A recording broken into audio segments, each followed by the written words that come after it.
Good morning आपको। Good morning जी। Good morning Ashish ji, good morning Neeraj ji, good morning Harshita जी। तो देखिए, पिछले हफ्ते निफ्टी ने अपने 200 डे मूविंग एवरेज को टेस्ट किया था। उसके बाद हमने रिकवरी देखी।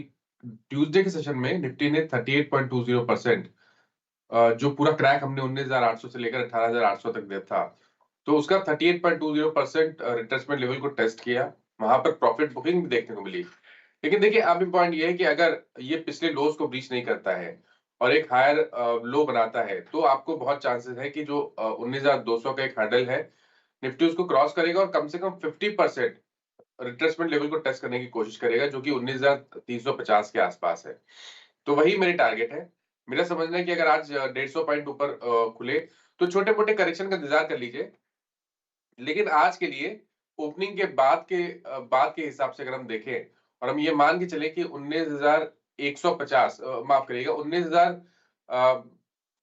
19,150 के आसपास निफ्टी ओपन होता है, तो आपको वहां पर देख लीजिए, थोड़ा सा छोटा मोटा करेक्शन देखने को मिली 20-25 पॉइंट, तो खरीदारी करिए। देखिए, अब इंट्राडे के लिए लेवल्स निकालना थोड़ा सा मुश्किल हो जाएगा, लेकिन पोजिशनल बेसिस पे अब आपके जो सपोर्ट रहेंगे वो 19,050 के आसपास रहेंगे, और वहीं आपको स्टॉप लॉस लगाना है। तो 19,050 के स्टॉप लॉस से आप खरीदारी करिएगा छोटी सी गिरावट होने के बाद, और टारगेट आपके रहेंगे 50% रिट्रेसमेंट लेवल 19,350।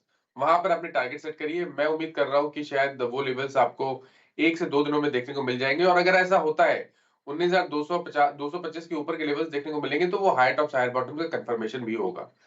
तो ट्रेंड बुलिश लग रहा है। आई थिंक आज भी आपको एक गैप अप के बाद भी एक रैली देखने को मिल सकती है, जिसमें शायद 19,350 तक के स्तर 1 से 2 दिनों में देखने को मिल जाएंगे। हालांकि बैंक निफ्टी के चार्ट्स अभी तक उतने बेहतरीन नहीं लग रहे हैं। बैंक निफ्टी में 200 डे मूविंग एवरेज टेस्ट हुआ, वहां पर प्रॉफिट बुकिंग देखने को मिली थी। अ, लेकिन फिर भी यहाँ पर एक चीज कंफर्म है कि शायद एक लोअर हायर लो जरूर बनेगा, और अगर हाई लो बनता है तो फिर आप चांसेस रख सकते हैं कि 20 day moving average bank Nifty में भी टेस्ट हो सकता है। तो एक ओपनिंग के बाद अगर 300 पॉइंट गैप अप ओपनिंग होती है और 43,000 के आसपास ओपन होता है बैंक निफ्टी, तो भी खरीदारी करने के मौके होंगे। 42,800 का आपको स्टॉप लॉस लगाना है, और 43,600 जो कि 20 डे मूविंग एवरेज है, वहां पर आपने टारगेट सेट करने हैं। यह है निफ्टी निफ्टी बैंक का आपका अप्रोच। लेवल जो मानस मेंशन कर रहे हैं वो आपकी स्क्रीन पे लिख के भी आ जाएंगे। अच्छा, आप क्विकली चला जाए हर्षदा के पास। बहुत सारे इंपॉर्टेंट नंबर्स, कई सारे तो निफ्टी 50 के खुद के नंबर्स और बाकी भी खबर। Harshada, good morning. क्या क्या रडार पे सुबह सुबह? टाटा स्टील आशीष लॉस आया है 6,196 करोड़ का। पिछले साल इसी तिमाही में कंपनी ने प्रॉफिट दिया था। एक वन टाइम लॉस का एडजस्टमेंट है जिसका हिट आता हुआ दिखाई दिया है, जो 6,899 करोड़ का है। ये बेसिकली प्रोविजनिंग है इम्पेयरमेंट और रिस्ट्रक्चरिंग की तरफ, तो वहां से वो दबाव आता हुआ। लेकिन दूसरा बिजनेस अगर आप देखें, रेवेन्यू पर भी दबाव है, 7% तक की गिरावट वहां देखने को मिली। इबिटा 29% घटा है, और मार्जिन्स एक्सपेक्टेशन थी प्रेशर में आएंगे 8.4% तक गिरेंगे, लेकिन ये 7.7% पर आए हैं। दरअसल हुआ ये है कि यूरोप के जो लॉसेस है वो थोड़े से और बढ़ते हुए दिखाई दिए इस पर्टिकुलर क्वार्टर में। वहां पर इबिटा लॉस करीब $155 प्रति टन है।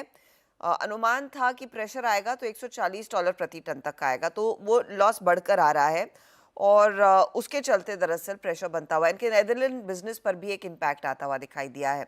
तो ये क्वार्टर दरअसल कंपनी के लिए खराब साबित हुआ। दूसरी तरफ हीरो मोटोकॉर्प का अगर आप प्रदर्शन देखेंगे तो नतीजे अच्छे हैं। 47% तक की ग्रोथ प्रॉफिटेबिलिटी में देखने को मिली।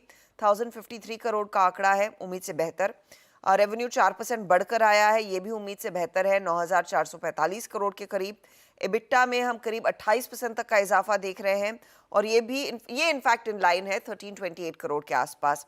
मार्जिन्स 14.1% पर एब्सोल्युटली इन लाइन आते हुए दिखाई दिए हैं, और ये फिलहाल आपके लिए अपडेट है। अच्छा, साथ ही हीरो मोटोकॉर्प के कल अक्टूबर के बिक्री के आंकड़े भी आ गए, तो उस पर भी स्टॉक रिएक्ट करेगा, जहां पर टोटल सेल्स में 26.5% तक की वृद्धि देखने को मिली है। 5.7 लाख यूनिट्स कंपनी ने बेचे हैं, तो ये इनफैक्ट हीरो मोटोकॉर्प के लिए इंपॉर्टेंट दिन रहेगा।